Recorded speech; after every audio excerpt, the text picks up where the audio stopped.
So having vaginal and seminal emissions. Okay, well, first of all, we need to know what kind of emission that we're talking about.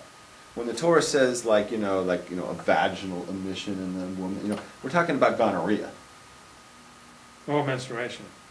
Oh, wait a Both. minute. Both. Okay. So she might have the clap, or she might have the SIF, or the HIV. Right. Or she might just be having a Right. monthly. I didn't realize you were talking about that. Right. If you're talking about like her menstrual thing, right?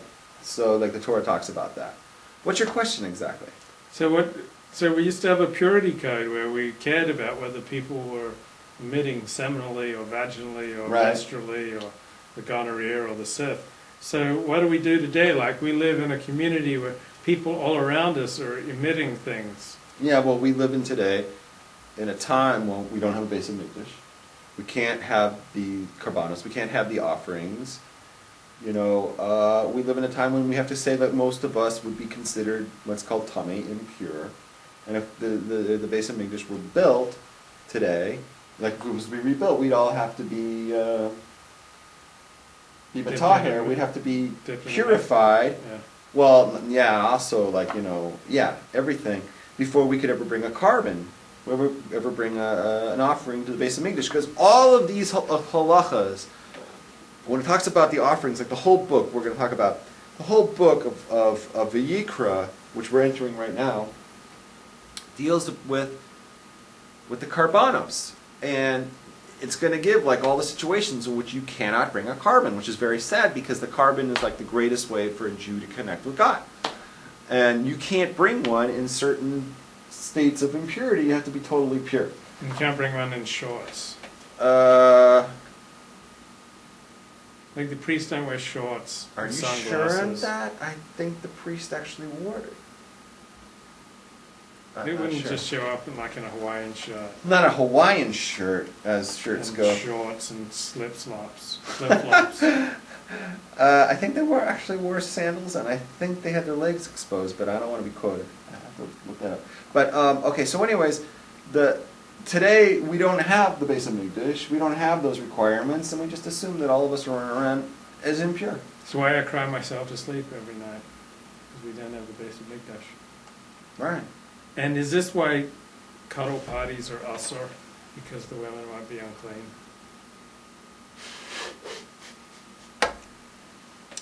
Asur means forbidden. That's one problem. That's one problem. But I think the bigger problem is that it leads to promiscuity. Well, this girl who taught me about cuddles parties... I told you that every time you open your mouth about the cuddles party, it makes it harder for you to find a wife.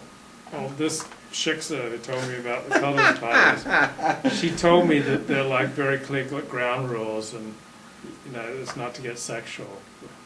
You just cuddle, but it's not sexual. Here's a woman who has no idea how men are wired. What, you don't think I could lie in a bed, be surrounded by attractive women who are cuddling me? And never have an impure thought? Well, I wouldn't have to act on it. No, you wouldn't, but you'd like to. Chas v'shalom. Oh, yeah. Well, because Levi, your moral leader, is above all that. He's able to he's able to go into a hot tub surrounded by hot chicks rubbing themselves against me. And he is thinking holy thoughts. And I'm thinking Torah talk. Yeah, he's thinking Torah talk. How do I get the motivate these women? How do I makarev these women? How do I make them holy and how do so I make them far become away? closer? Yes, they're so far away, and I just want them to be close. Yeah, that's his mission, Okay, go ahead.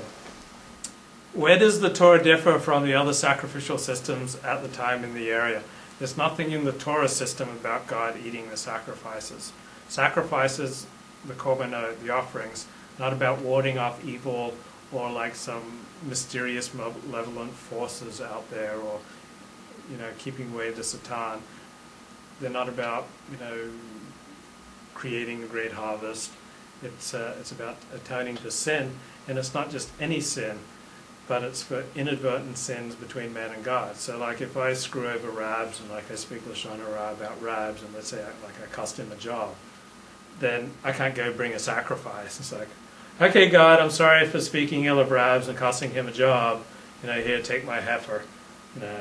I should be fine now. Yom Kippur is the same theory today. Right. You have to apologize to me before God will forgive you.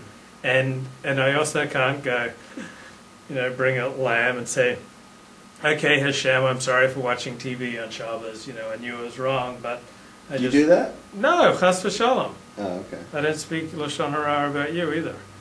What do I do? I'm giving examples of sins I don't commit, but just to make it clear for Jews and Goyim who are tuning in. Okay. So you can't there are no offerings for deliberate sins. They're all for inadvertent sins and not for deliberate. It's like, I rubbed off a load, last night looking at YouPorn. Let me go take a heifer to Hashem, and I'll be clean again. It doesn't cut it. But hey, before we get off of that topic, go back up there. Mm-hmm. I just want to clarify something that you said. Mm-hmm. You said it's all about atoning for sin. Mm-hmm. Yeah, that's when it comes to the sin offering. But there's other types of offerings that we bring. Like what? There's a what do you call a thank or whatever you call it? How do you say it? Thank offering. A thank offering. Something happens good. That's like the 3-finger offering. Well, it's like something big happens to you, or Right. I think, God, don't quote me. Like if you have a kid or something, you bring a thank offering. I don't even remember, but there's different types of offerings that you bring. One of them is a sin. There's also the guilt offering. It's like you did a crime against the person, but they can't prove it. And you're going to get away with it. So you have to bring a guilt offering if you know that you did it. But if you're able to hire some illegal Mexicans to do some manual labor for you, you should thank Hashem for providing you with these illegal Mexicans. So there's different types of offerings, right? Now, it's true what you said that we don't bring, God does not eat them. Yeah. It's not about that. We're the ones who eat it. And it's not about propitiating the deities, and it's not about warding off evil spirits. No. That's what all the people around us were sacrificing for. To ward off evil spirits and propitiate the deities. Well, they were doing a vote of Zorah and stuff. Ours was not that. Ours is just this is God's house. We're going to do this. We're going to eat this stuff. It makes a pleasing aroma to Him. He likes the smell of big size, cow meat. The ribs. Cows have huge ribs. And just barbecue. Some lovely udders too. Yeah, and big udders.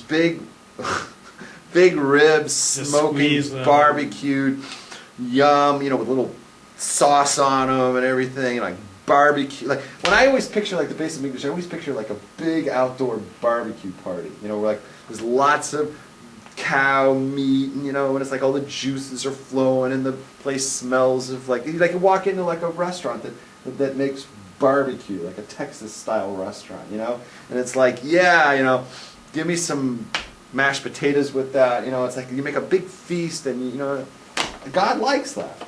That's what God likes. He likes to see the Jews happy.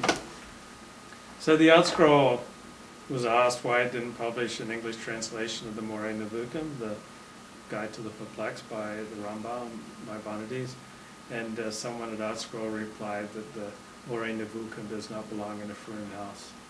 Do you agree with that? What? Well, in the Moreh Nevuchim, the Guide to the Perplexed, the Rambam argues that the sacrificial system was to wean the Jews off human sacrifice. That is false. He does not say that anywhere. It does. It's Moreh Nevuchim 3, chapter 3, 26. Bullshit. First of all, I saw that and I looked up 326. Something like that. It says 346. 346. Rambam says the purpose of Karbanos is to debunk false notions that were commonly held around the world that animals had special powers, the Egyptians had the lambs and whatever. As such, objects were the cows were and the sheep became objects of idolatry for these countries by putting them on the mizbeach, cooking them. We're showing that those cows and those sheep, but dafka, those are the ones we are offering. They don't have any power. We just turned them into a nice barbecue steak. We took all the gods in the world, and that's the reason for it. And I even looked it up further. In 332, it says the Jews grew up with animal offerings, not human offerings, animal offerings. The Rambam never says any